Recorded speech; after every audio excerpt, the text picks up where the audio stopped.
Hello students, hope you are doing good and watching these videos and learning a lot from them. Before I start my video, I would like to tell I have one small suggestion to all of you. I've written a long message on my groups as well. I've been posting my videos on whatever platform I am on. I am only on WhatsApp. So whatever contacts I have, I've been posting my video there, and very few of you are watching. I don't know why. And moreover, I think that many of you have not really pressed that bell icon to get the message when I post the video. Probably you are very busy, and I'll have to remind, and then after that you find no time to watch the videos at times. So if you feel good enough, you can kindly at least do the thing that you can uh, press that bell icon, so you will get the intimation the moment I post the video. And believe me, this is something which I'm doing for the sake of my students, which is my love for my students, that I wish that whatever I have learned in my life I can impart to my society. There's nothing like earning from this. I am not a YouTuber, I am not a blogger, I am not seeking that lakhs of your likes and other things. Even if you're not posting any message on that, if you're not commenting, I don't mind. If you're watching, that is enough. And I wish my students should learn and do better in English the same way as you are doing good in mathematics. That's what the intention is. Kindly do this small thing for me and for you as well. So let's begin with session 30 now.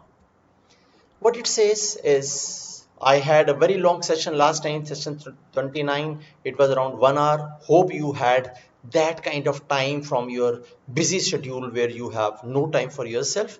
Hope you got that 55 minutes to watch this session 29. If you haven't, kindly watch it.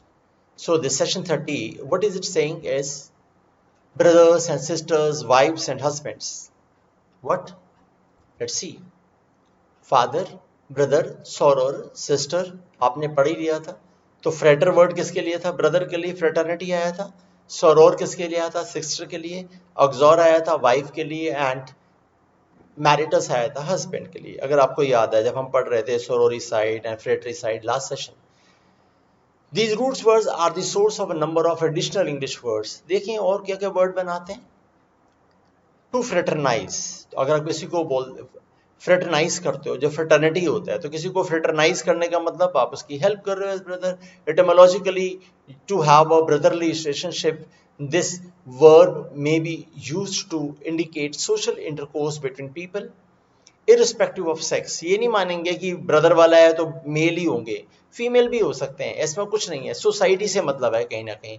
Irrespective of sex, as in members of the faculty often fraternised after school hours. तो यानी वो male female, female female, कोई भी कर सकता है. यानी एक टाइप के लोग, एक रेस के लोग, एक ग्रुप के लोग जो हैं वो फ्रेटरनाइज करते हैं, यानी एक दूसरे के साथ मिलते जुलते हैं, वो फ्रेटरनाइज होता है. यानी फ्रेटर्निटी का मतलब तो ठीक है हमने ब्रदरहुड बोला था, but that brotherhood does not only go with the male only, it is as a societal thing. You can understand now, it is more clear. Okay, now what we say is, additionally and perhaps more commonly, there may be the implication of having a social relationship with one's subordinates. कई बार ऐसा लगता है कि आप अपने junior के साथ अगर सोशल रिलेशनशिप रख रहे हो तो आपका मिसएडवांटेज हो सकता है, कुछ हो सकता है कि आपके वो मानना बंद कर दे इन एन ऑर्गेनाइजेशन, और even with one so called inferiors, as in कि the head of the college was reluctant to fraternize with faculty members, preferring to keep all her contacts with them on an exclusively professional basis. मान लीजिए principal है किसी school की या college की, तो वो अपने सबॉर्डिनेट से ज़्यादा नहीं मिलती है, लूफ रहती है अपने कमरे में या अलग से एक्सक्लूसिव. क्यों? उसे लगता है कि यार नहीं, ज़्यादा फ्रेटरनाइज नहीं होना चाहिए, ज़्यादा लोगों के साथ मिलना नहीं चाहिए, ये वाली बात है. उसे लगता है इट इज़ ऑल राइट. और as in the artist enjoyed fraternising with thieves. अब वो जो एक आर्टिस्ट है वो सबके साथ मिल रहा है, thieves, drug addicts, prostitutes and pimps, partially out of social perversity. Perversity मतलब परवर्स होता है कॉन्ट्रेरी टू व्हाट एक्सेप्टेड और एक्सपेक्टेड. जो जो स्टैंडर्ड नॉर्म्स है उससे हटकर उन लोगों से भी मिल रहा है, उनसे फ्रेटरनाइज कर रहा है, partially to find interesting faces to put in his paintings. अब उसका तो काम है ना यार, जब तक वो ऐसे लोगों से नहीं मिलेगा उसे समझ क्या आएगा। मैं कई बार मूवीज देखते हैं तो वो हीरोइन ने मान लीजिए किसी ऐसे रेड लाइट एरिया में कोई उसने मूवी करनी होती है तो वो जाके वहाँ देखती है कि क्या हो रहा है क्या नहीं कर रहा, तो एक्सपीरियंस होता है। मैरी कॉम आई तो उसने जाकर उसके साथ कुछ दिन रहा, महीना 2 महीने, और फिर सीखा। प्रियंका चोपड़ा ने, एक्सपीरियंसेस होते हैं। तो पेंटर क्या है, वो फ्रेटरनाइज कर रहा है, प्रिंसिपल नहीं कर रही है, मीन्स मिंगल होना, मिलना जुलना काइंड ऑफ थिंग, उसको आप फ्रेटरनाइज करना कह सकते हैं। Hope you understand that. Okay, then the verb also gained a new meaning during and after World War two के बाद उसका एक नया ही मीनिंग निकल के आ गया। When soldiers of accompanying occupying armies had sexual relations with the women of conquered countries। Normally ऐसा हो जाता है जब सोल्जर जाते हैं ऐसी कंट्रीज में तो थोड़ा वैशीपन दिखा देते हैं, ठीक है। they were what they're doing is relation women of conquered country, as in military personnel were strictly forbidden to fraternize with the enemy। Statement ऊपर से यही आया था कि you do not have to fraternise with the enemy, यानी आप enemy के साथ फ्रेटरनाइज नहीं होगी। अब एनिमी के साथ फ्रेटरनाइज कैसे हो सकता है, ऑब्वियसली यू कैन अंडरस्टैंड, ये पैराडॉक्सिकल स्टेटमेंट है। उसे वो क्या बोल रहा है, हाउ इफेमिस्टिक कैन यू गेट। इफेमिज्म होता है किसी हार्श बात को आप सॉफ्ट टोन में कहते हैं। सपोज किसी हैंडीकैप पर्सन को हम हैंडीकैप नहीं कहते हैं, डिफरेंटली एबल्ड कहने लगते हैं। कोई मेंटली रिटार्डेड है तो उसको हम स्पेशल चाइल्ड कहते हैं। तो these kind of the software words are used. तो यानी वो हार्श स्टेटमेंट को उसने क्या कह दिया कि यार आप एनिमी के साथ फ्रेटरनाइज नहीं करोगे, ये euphemism kind of thing, he understands that. Can you write the noun form of the fraternise, obviously fraternity हो जाएगा, one can very well understand. Okay, see when he tells you the story like this की army वाली बता देता है, इफेमिज्म वाली बता देता है, ऐसे जब और आप मैं भी बात करते हैं तो कुछ ना कुछ बीच बीच में नहीं मसाला छोड़ते रहते हैं। तो ये स्टोरी में उसने कुछ कुछ ऐसा डाला है ताकि आपका इंटरेस्ट बना रहे। अगर आप इस लाइन को समझ जाओगे तो आपको अच्छा लगेगा कि ऐसा लगता है जैसे the writer is talking to us, if you understand that. It is not your literature book या ग्रामर बुक या आपका syllabus book, it is just kind of novel we are reading. Fraternal क्या है, ऑब्वियसली फ्रेटर्निटी से word आया है, brotherly हो गया। It means the word also डेजिग्नेट्स non identical twins के लिए भी यूज कर सकते हैं। ट्विंस हैं मतलब नॉन आइडेंटिकल हो गए, ऐसे आप और मैं भी हो गए kind of thing. Fraternity a brotherhood और गिल्ड, गिल्ड होता है group. American men's organization in school और कॉलेज और any group of people of similar interest और profession. The medical fraternity, the financial fraternity, रोज सुबह शाम हम सुनते हैं ये वर्ड, मेडिकल फ्रेटर्निटी ने ऐसा माना, यानी उस ग्रुप के सारे लोग। अब वो ब्रदर तो नहीं कहते, ब्रदरहुड ही हो गया, यानी आप तो समझ ही चुके हो कि अब फ्रेटर्निटी का मतलब क्या है। You hope you understood that. Then sorority क्या हुई, a women's organisation specially one in an American school और कॉलेज और एनी वुमेन्स सोशल क्लब को वहां सोरोरिटी आ जाता है। ओके, वहां वुमेन वाला स्पेसिफिक हो जाएगा, लेकिन फ्रेटर्निटी वाले में स्पेसिफिक नहीं होगा, याद रखना। Uxorious, now you know the word, आपने पढ़ा था कि हमने बोला था कि अक्सोरी क्या है, वुमेन के लिए आया तो वहां से अक्सोरी साइड, कुछ हमने लास्ट स्लाइड्स में पढ़ा है।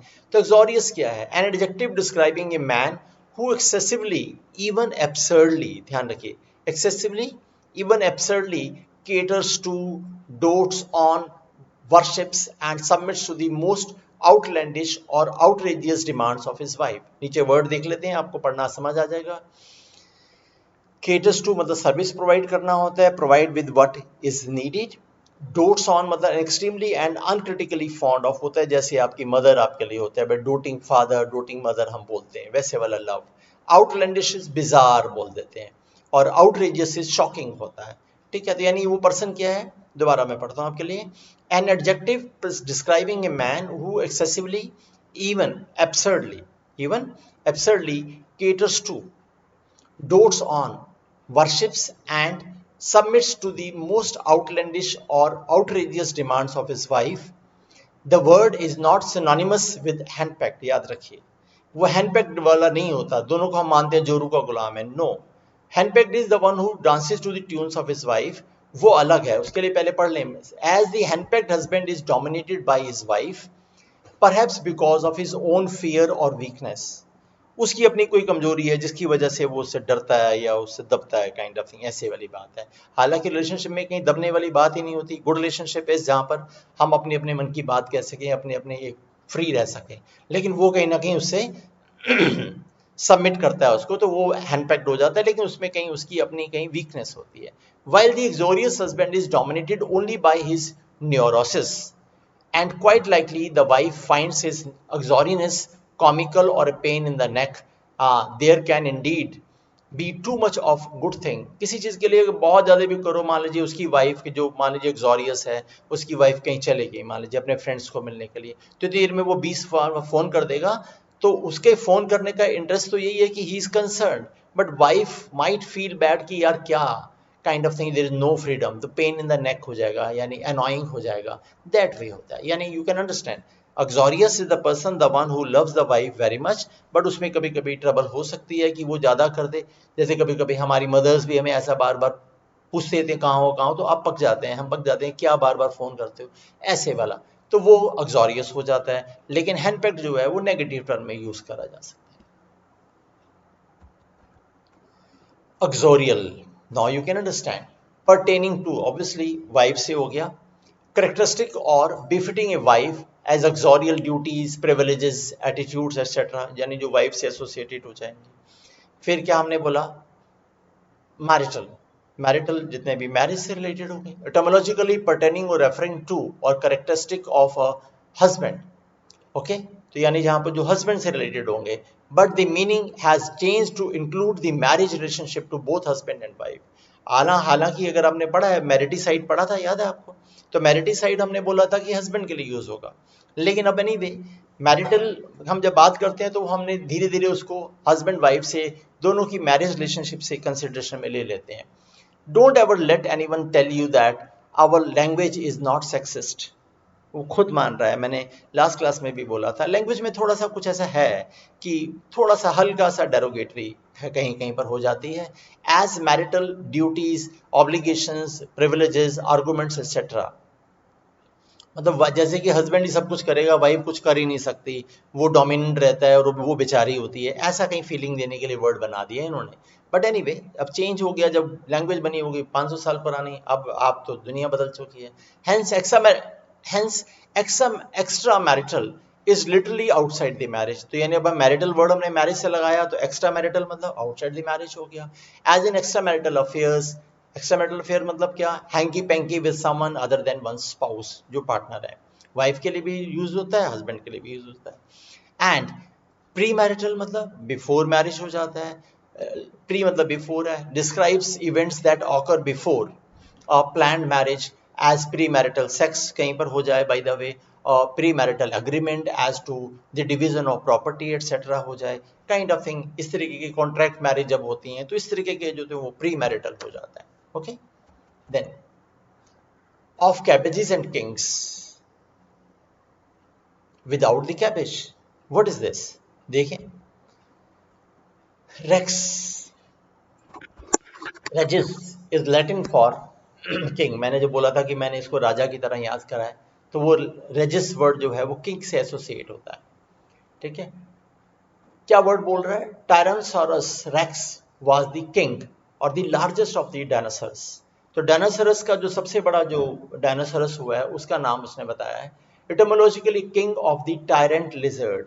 टायरेंट कौन होता है, बड़ा क्रूअल काइंड ऑफ थिंग, और वो लिजर्ड ही होते थे, तो यानी उनका सबसे बड़ा वाला टायरेंट लिजर्ड होता था। Dogs are often named Rex to fool them into thinking they are kings, मतलब उनको उनके लिए नहीं, तो हम अपने लिए नाम रखते हैं, बट हाँ उसका नाम रेक्स रख दिया जैसे कि वो किंग है।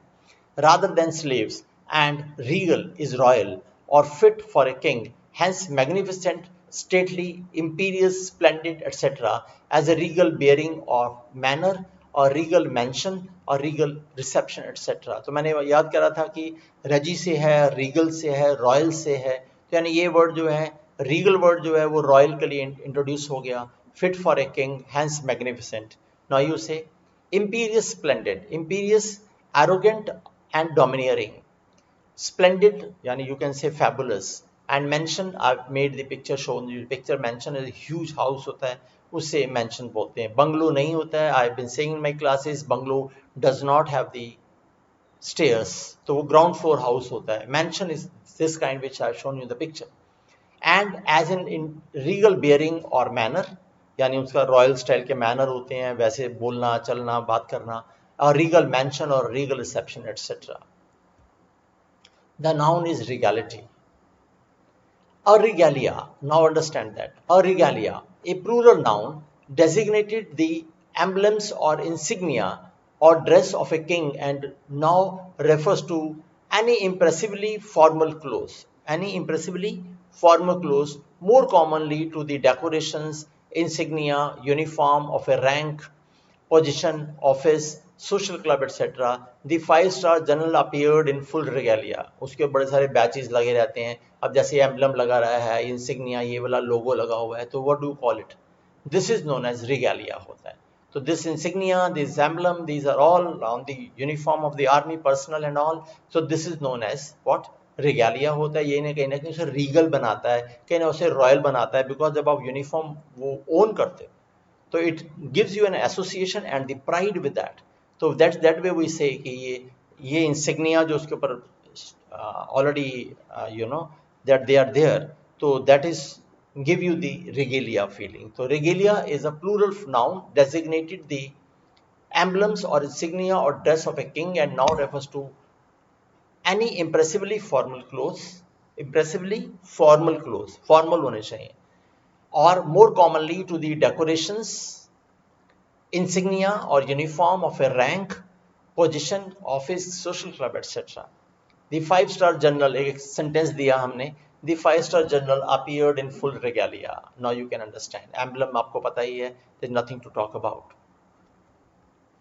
Then madness of all sorts, madness of all sorts. The monomaniac, we have already talked about that. एक चीज के पीछे धुन सवार होना, याद है आपको? फैनेटिक बोला था मैंने, जेलट बोला था। मोनोमैनियक के लिए अगर आपको याद आ जाए वर्ड तो मैंने बोला हुआ है फैनेटिक हो जाता है। वो आप भी हो सकते हैं एज ए स्टूडेंट, मैंने बोला था। तो the monomaniac develops an abnormal obsession in respect to one particular thing.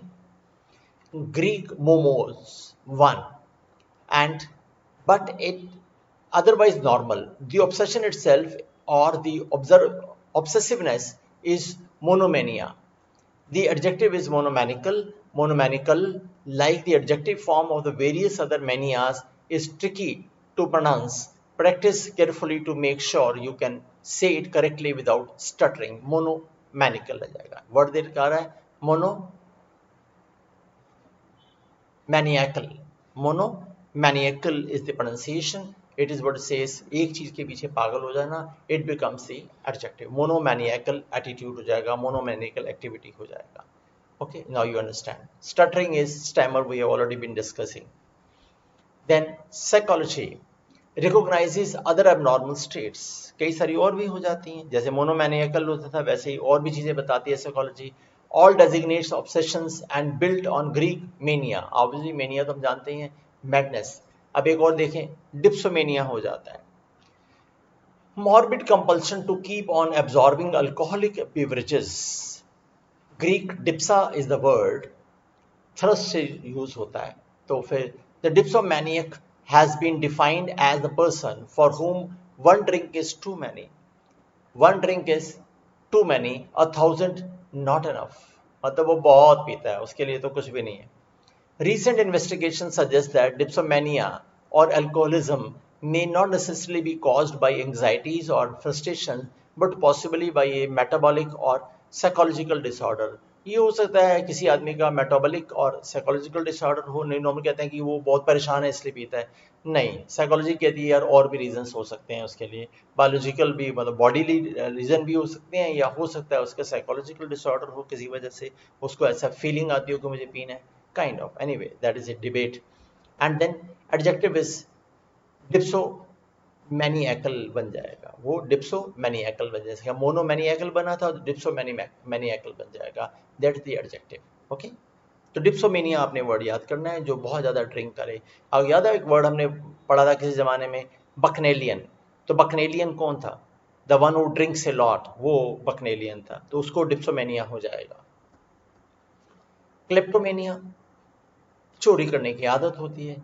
Morbid compulsion to steal, not from any economic motive, बड़ा इंपॉर्टेंट है, not from any economic motive but simply because the urge to take another's possession is irresistible। आपके मन में आ जाता है कि बस मुझे इसको चुराना ही है, ये मुझे चाहिए, तो आप उठा के ले जाते हैं। आपकी जरूरत नहीं होती, आप अमीर होते हैं, आप ऐसी दसियों खरीद सकते हैं, लेकिन नहीं, वो एक बार ट्रिगर आ जाए तो आप अपने आप को रोक नहीं पाते।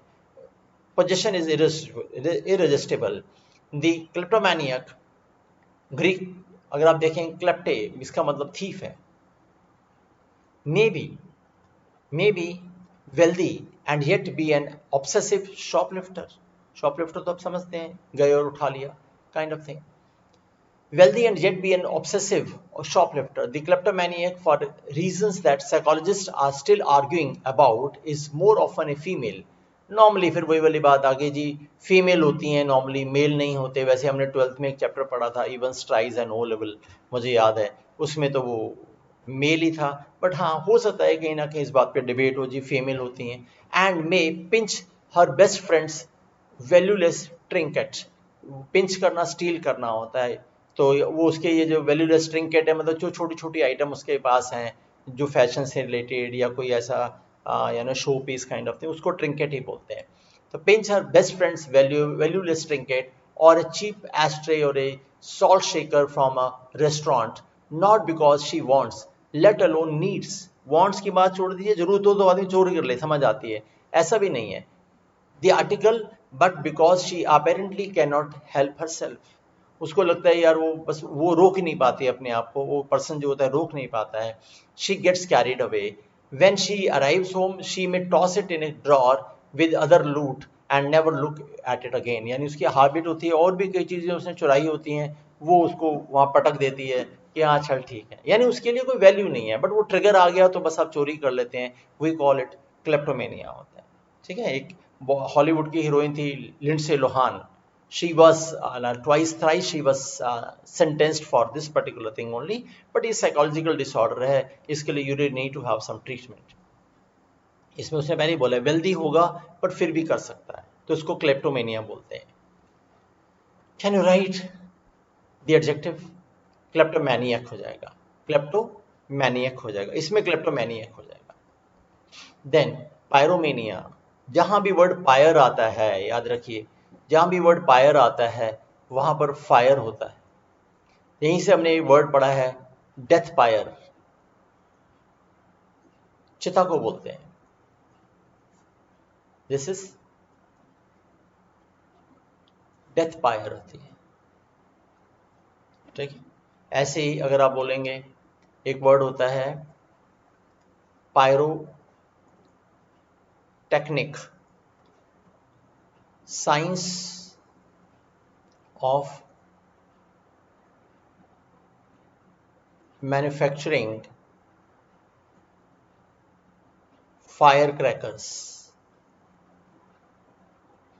तो जहां पर भी वर्ड पायर आएगा ना, वहां डेथ ही होगी, आप सॉरी फायर ही होगी, याद रखिए। So pyromania is morbid compulsion to start fires. आग लगा देने की चीजों की आदत होती है और वो आग देखकर खुश होता है, ऐसा पर्सन होता होगा ऐसा कुछ। Pyromania should not be confused with incendiarism. एक इंसेंडियरी होती है जिसमें आप जानबूझकर दूसरे का नुकसान करने के लिए आग लगाते हो, वो बाय लॉ इलीगल है इंसेंडियरी, बट ये इंसेंडियरिज्म नहीं होता। which is a malicious and deliberate burning of another's property। malicious intending to harm others and deliberate तो आप जानते ही हैं। ठीक है, and is not a compulsive need to see the flames and enjoy the thrill of the heat and the smoke। जब आप incendiary कर रहे हैं तो आप जानबूझ के कर रहे हैं, लेकिन अगर आप ऐसी फन के लिए आग लगा रहे हैं तो फिर आपको पायरोमेनिया है। ठीक है, some pyromaniacs join volunteer fire companies, often heroically putting out the very blaze they themselves have started। कई बारी पैरोमैनियक जो होते हैं वो हायर अपने आप को करवाते हैं ऐसी वाली फायर ब्रिगेड में। मैंने पढ़ा था कैलिफोर्निया में हर साल 2-2 बार 3-3 बारी आग लगती है, और वहाँ की जो यूएस की पुलिस है, सॉरी फायर ब्रिगेड है, they hire पैरोमैनियक because the reason वो तो आपकी तरह मेरी तरह डरेंगे नहीं, दे आर ब्रेव इनफ, तो ऐसे वाले लोग रिक्वायर्ड होते हैं। तो एनीवे यहाँ पर तो पैरोमैनियक वो होगा जो आग बुझाने में हेल्प करेगा.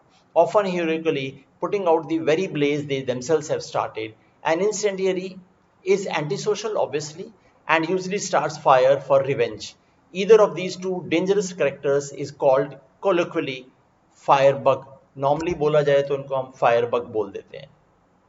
In law, setting fire to another's or to one's own property for an improper purpose, such as economic gain, हो सकता है किसी ने इंश्योरेंस लेनी हो, लिखा भी हुआ है, that is the collection of the proceeds of an insurance policy, जानबूझ के अपने घर में आग लगा दे पॉलिसी लेने के लिए, क्लेम करने, इज कॉल्ड आर्सन. इसको आर्सन बोलते हैं. You might have heard of this word many time and is a criminal act. Okay. The pyromaniac sets fire to property for the thrill, the incendiary for revenge, the arsonist for money. पैरोमेनिया तीनों का box ने बता दिया. क्या पैरोमेनिया क्या है? वो set fire करेगा प्रॉपर्टी को थ्रिल के लिए, इंसेंडरी करेगा रिवेंज के लिए, और आर्सनिस्ट करेगा मनी के लिए. Now you know these three different meaning. Okay. Pyromania is built on Greek pyros, fire, incendiarism on the Latin word incendo, and incensus to set fire. Arson on the word is ardo or arsus and burn.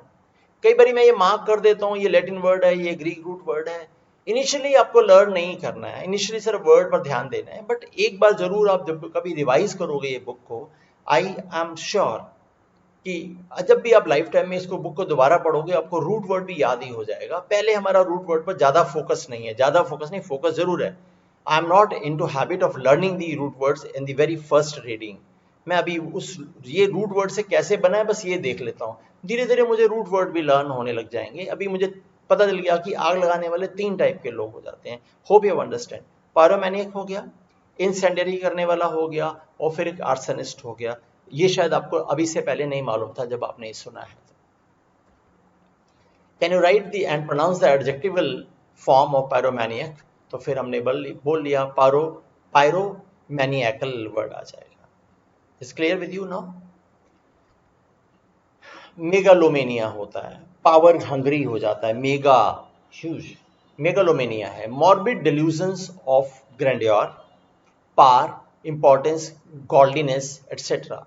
Jokes accusing the heads of governments of megalomania are common. जितने भी government के बड़े बड़े ministers हैं, public आपके मेरी जैसी मजाक बनाते रहते हैं कि यार वो पावर हासिल करने के लिए लड़ रहा है, ये जो भी है ऐसा वाला.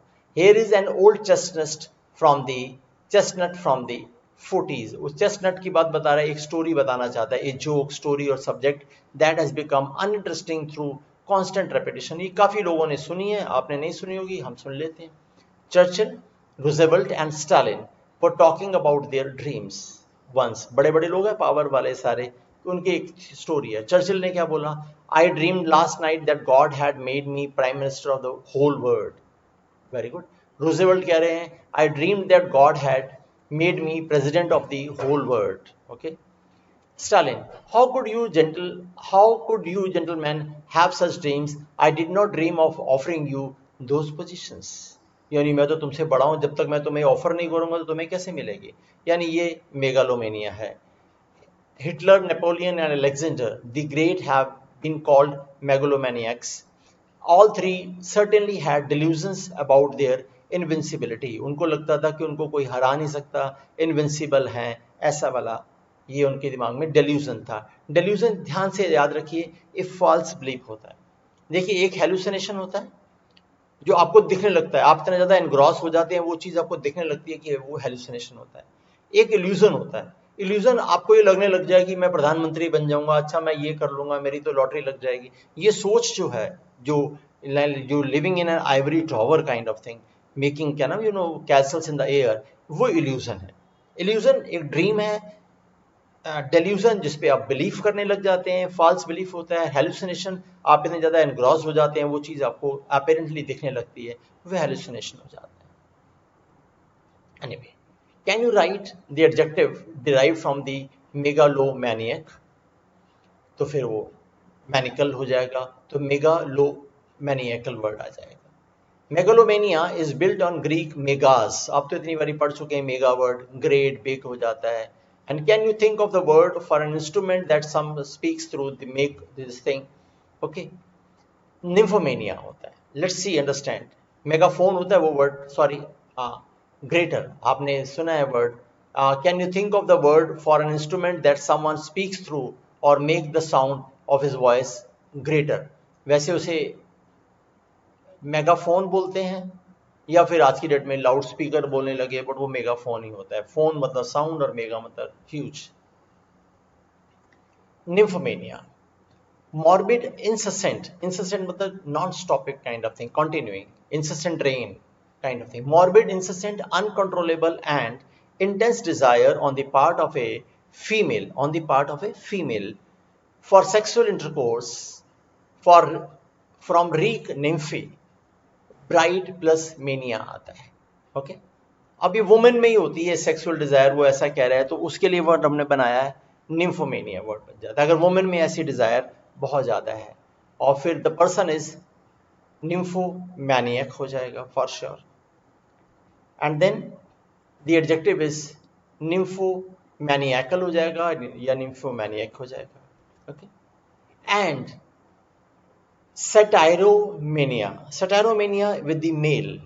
The same morbid, incessant, etc. desire on the part of a male is known as satyromania है. वो from Greek word satyros means plus mania word आ जाता है. ओके, दोनों वर्ड आपने बता दिए उसने कि. And then a satyr was a mythological Greek god notorious for lechery. Lecher word हम पहले भी पढ़ चुके हैं. He had horns, pointed ears, and the legs of a goat. The rest of him was a human form. ऐसा एक mythological उन्होंने character बनाया है जिसको वो कहते हैं कि वो mythological god थे और वो लेचर थे, नोटोरियस थे. ऐसे ऐसी वाली बातें आ रही हैं, तो वहां से ये वर्ड बन गया है. Okay, easy to learn after that. And satyromania is more commonly called satyresis. उसको satyresis भी बोलते हैं. Pronunciation, my pronunciation may be awkward here and there. Forgive me for that. Excuse me for this. It may be not be exactly what is desired, but you can at least learn the word. लेचर आपको पता चल गया, notorious आपको मालूम ही है, the one who is ill famed होता है. अब आपको पता चल गया निम्फोमेनिया निम्फ से आया है, इसका मतलब वो ब्राइड है. और दूसरे वाला मेनिया तो आपको मालूम ही है, सेटोरोमेनिया में आपको समझ आ गया वो कहाँ से है. Okay. Then and now phobias देखिए एक बारी. So much for maniacs, there is another side to the coin. देखिए क्या. Just as personality disorders can cause morbid attraction towards certain things or acts, जैसे पायरोमेनिया हो गया था, जैसे डिप्सोमेनिया हो गया था, तो यानी आप उसके अंदर morbid desire हो गई थी, stealing, fire, powers, etc.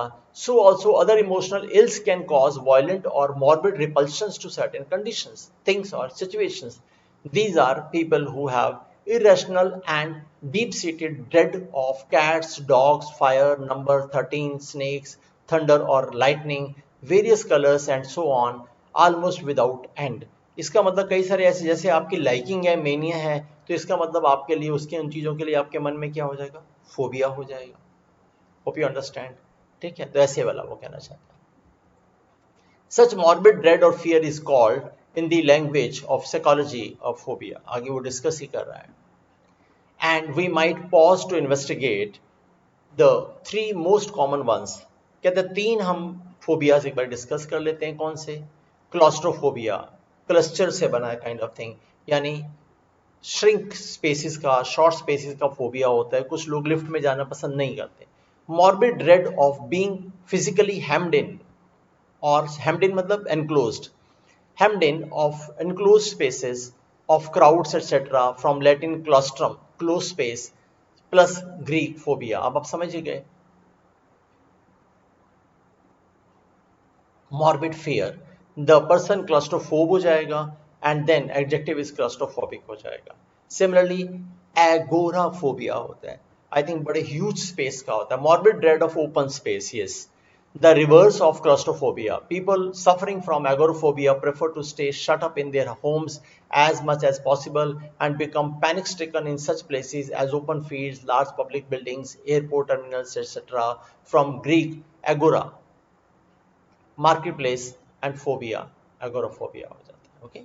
And then person कौन हो जाएगा? एगोरोफोबिक हो जाएगा या एगोरोफोब हो जाएगा. Adjective is, you can very well understand. फिर एक्रोफोबिया हो जाता है, हाइट का I think, morbid dread of high places होता है, yes acrophobia is high places का होता है. The victim of this fear will not climb ladders or trees or stand on top of furniture. They refuse to go onto the roof of a building or look out of the window or of one of the higher floors. From Greek acros, height and phobia होता है. अब phobia तो कई हजारों type के हैं, अगर आप पढ़ने लगेंगे तो बहुत सारे मिलेंगे. But he is just telling us a few which are important, Person is naturally acrophobic हो जाएगा and adjective is acrophobic हो जाएगा. So what we learned is, we learned many phobias also today and many other words you might have learned and revised the earlier sessions as well. So that is the end of session 30. Hope you learned and you would revise the exercise, you will do the exercise afterwards and enhance your learning. Thank you very much for watching. We'll start from 31 to 40, almost the last session of this book. Thank you very much for being with me. God bless you.